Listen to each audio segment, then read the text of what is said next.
some of you know that New York is one of my favorite cities in the world. It was my favorite city in the world until I moved away. Now it's still one of my favorite cities, but it's not quite on top anymore. But lest we forget, I did go around the world recently. She was my fiance at the time, Paige Parker. She and I spent 3 years driving around the world. We went through 116 countries. We went 245,000 kilometers, or 152,000 miles, going around the world. And as you can see, we got into the Guinness Book of Records, because I'm the first hedge fund manager to drive around the world. So, you know, in my case, it was pretty easy to get into the Guinness Book of Records.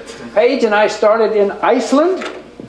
We drove through Europe, Turkey, China, Korea, can you all see? Mm-hmm. Japan, Siberia, into Mongolia, all across Russia, around Europe, 32 countries in Africa, Southeast Asia, Australia, New Zealand, down to the bottom of South America, Central America, up to Alaska, back down to the southern part of the US, and back to New York. That was 3 years on the road. It was 152,000 miles, 116 countries, so we were a little tired when we got home.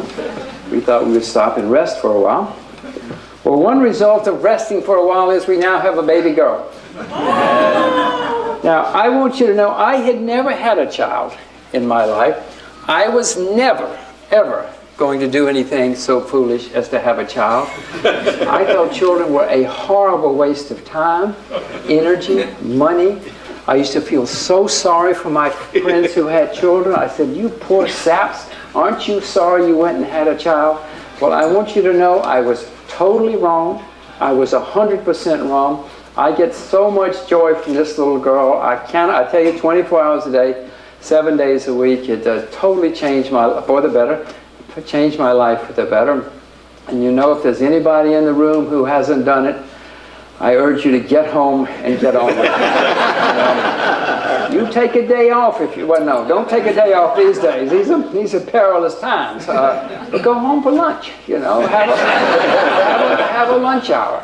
And lest you think that I'm just giving you advice up here without following through, everything I tell you, I have no idea what Joe's going to ask, but everything I tell you tonight, I'm living with my own life, my own money, my own investments, or my own citizenship as an American. And lest you think I'm just kidding, we went home for lunch too. We had another one. So I now have two little girls. She's adorable. You should meet her sometime. She's going to be a terror. What I want to do next is I'm going to show you a very short video before Joe and I start. I'm going to show you 2 minutes of shots from the road. I cannot show you 5 years of going around the world, 2 years on a motorcycle, 3 years in a car going around the world. But I can give you some idea of what it's like. There was a survey done recently. The #1 dream which people have in the world, I mean, obviously not everybody's #1 dream, but the dream which comes out on top in all the surveys around the world is to chuck it all, get in the car, and drive around the world. So I hope that all of you are going to make so much money as a result of tonight and other Hudson Union events that you too are going to get a new spouse, or take the old spouse. Take a spouse, and head off around the world. It starts with us in Iceland, wondering if we're going to make it alive. Off to the Great Wall. We did get married on the trip. It's cutting our cake. And this is our honeymoon. We saw many camels out there on the road. We went through 15 war zones. These guys were not very friendly at first, but if you look in the upper right-hand corner, you will see a familiar face. One of the many markets we visited.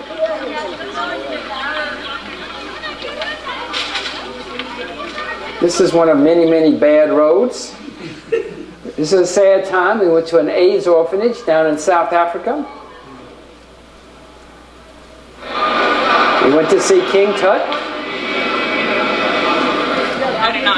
Whenever we could, we stopped in schools. I'm very keen on education. This was in India, and they all everybody wanted to have their pictures made. Myanmar, which used to be called Burma. This is one of many roadside stands where we ate and drank. The Iguazu Falls down in South America.